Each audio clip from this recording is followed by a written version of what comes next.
I have on numerous occasions visited the University of Alaska's Museum of the North in Fairbanks, and that's a fascinating museum with a lot of different Alaskan articles.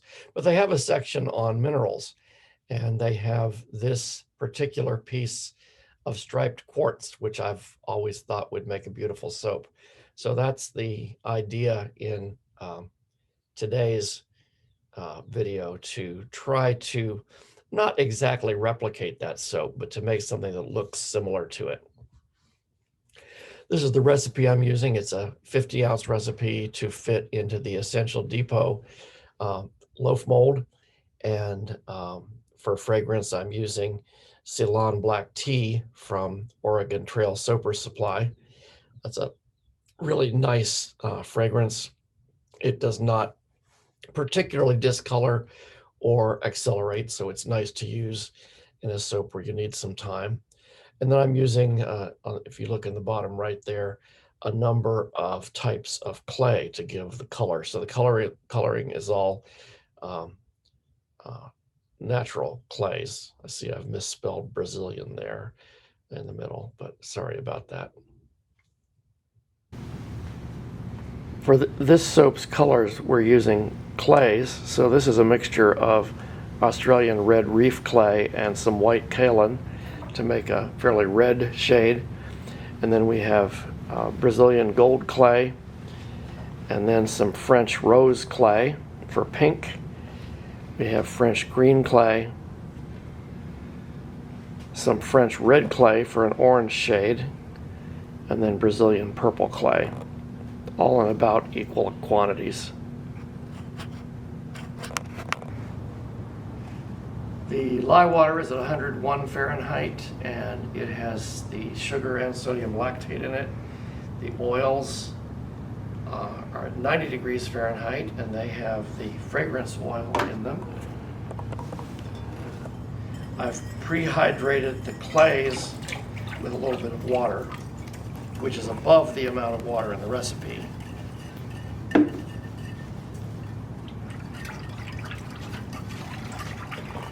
This should be a pretty slow-moving recipe. It's got significant lard in it, as well as sunflower oil and olive oil. And just hand whisking it, that may take a little while. The fragrance is Ceylon Black Tea, which really has a nice scent.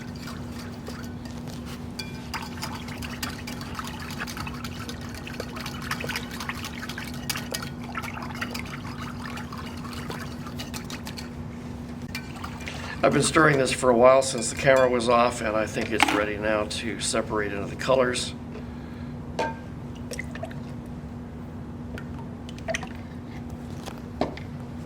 going to try for approximately equal amounts of each color.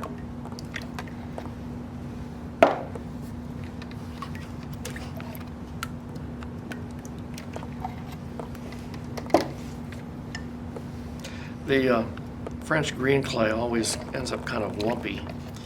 You really have to work to get the lumps out of it.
And again, this may take a while to stir these, and so we may turn off the camera for a while.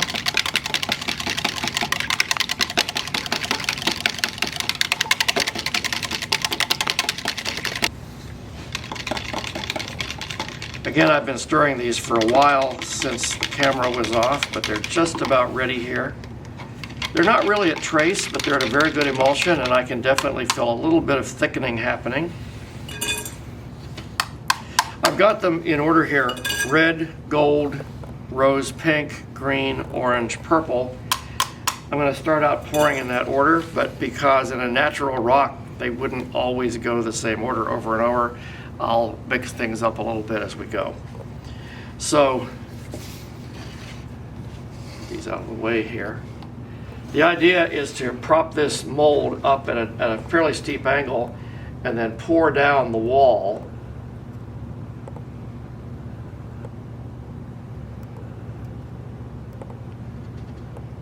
And of course, the more I pour here, the thicker that color stripe will be.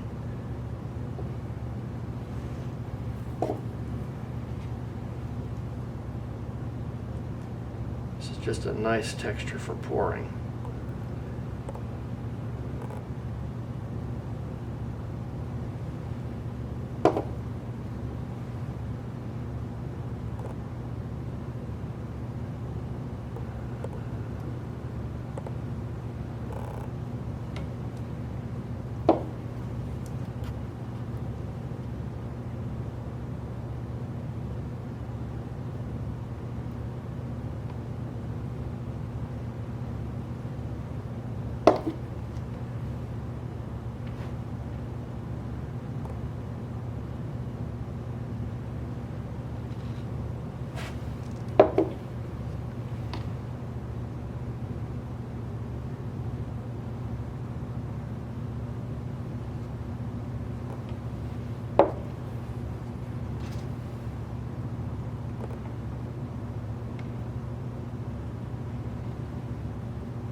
This time I'll stir the colors up a bit and get out of order.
Another thing I may vary a little bit here is the amount that I pour each time, which will change the width of the stripe.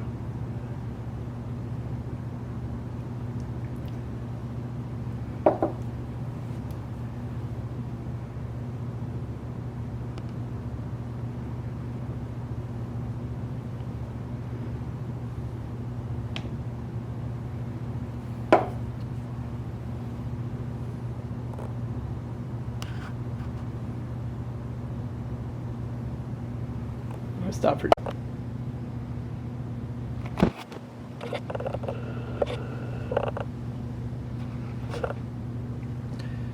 This soap is probably at a light trace now. It is definitely beginning to thicken, but it's very pourable.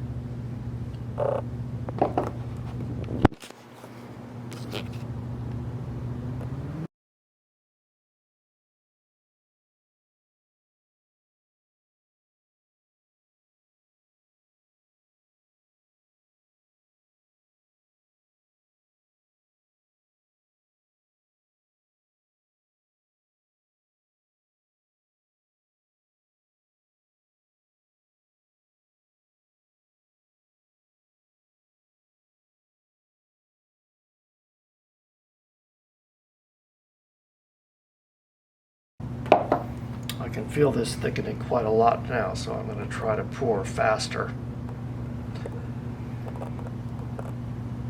Not scary yet, but it could become so.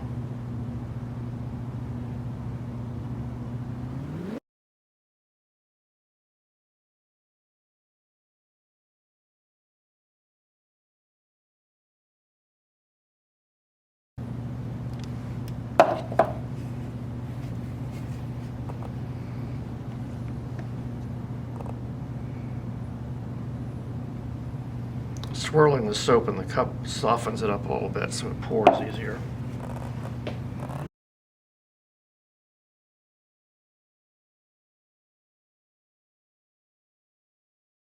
And I'm going to do away with all of the slant now.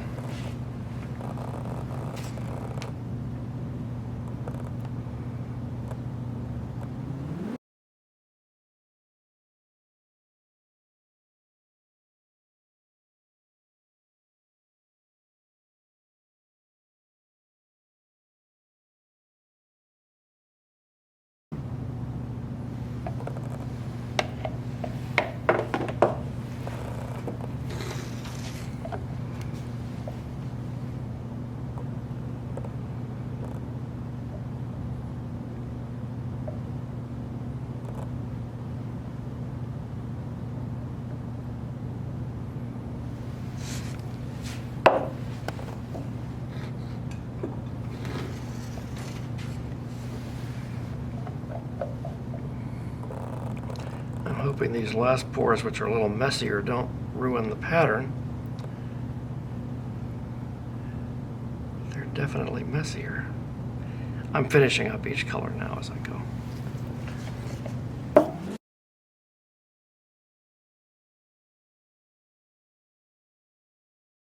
And this will be the last one.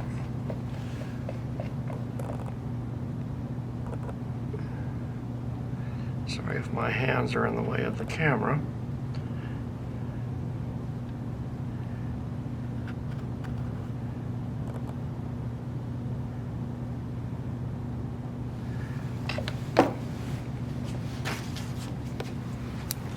So, level that out a bit, and then I will insulate that and we'll have a look at it tomorrow. This soap is almost 48 hours old. It has hardened up nicely.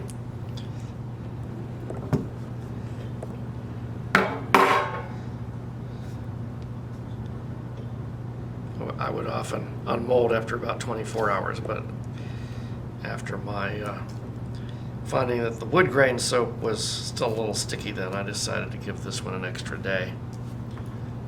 Certainly won't hurt anything.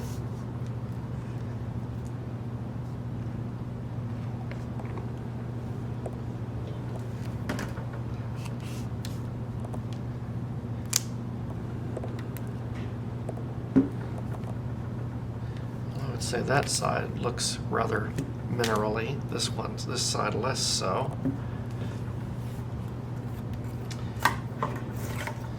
This mold makes a loaf that's right at 28 millimeters long. So I'm going to cut it in 4.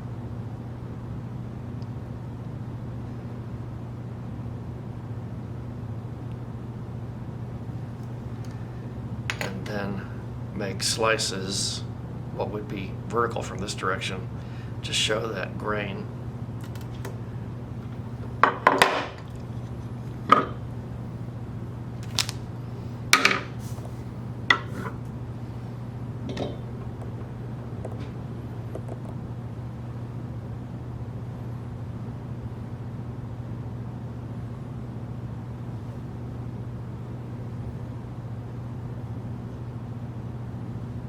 That's not going to work. I'm going to have to do it this way.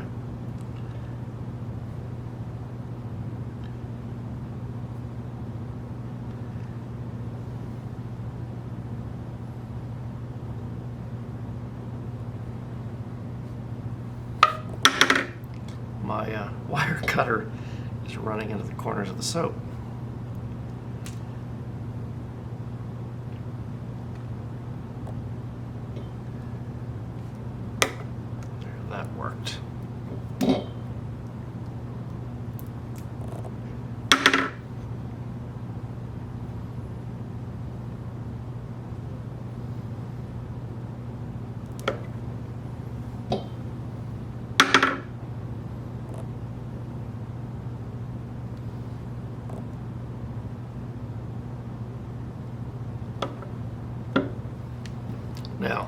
you look at it that way, that's kind of a pretty stripe. But if you want the more layered look like the piece of quartz had, it needs to be sliced the other way. Think about this. Yeah, like this.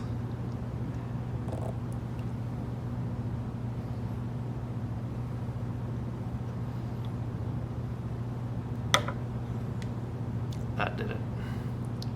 So this was the top, and the mold went this way. So I'm cutting what would be lengthways from that original mold.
So that kind of got the effect that I wanted. I will trim these up a little and then we'll look at some close-ups. Here are the finished bars. I'm pretty pleased with that look. It's not quite as sharply defined stripes as the mineral had. I think that may be because I poured the soap before it was a thick enough trace. Although, my camera's going to have trouble focusing on this again. Although I'm not sure I could have got it all poured in time if I had waited longer for trace. So not sure what to do about that. If somebody who sees this is aware of a recipe that will go to a nice trace and then just stay there for a while, I would be very interested. So these are some ends. These would be the tops that I've shaved a little bit of the roughness off. And then these are cut sides. And these are bottoms, which the first color poured was red, and so that's what they mostly are. The one on the right has not been shaved at all. The one on the left I took maybe 1 millimeter off. So anyway, there's the look of the tops, and I'm reasonably pleased with that.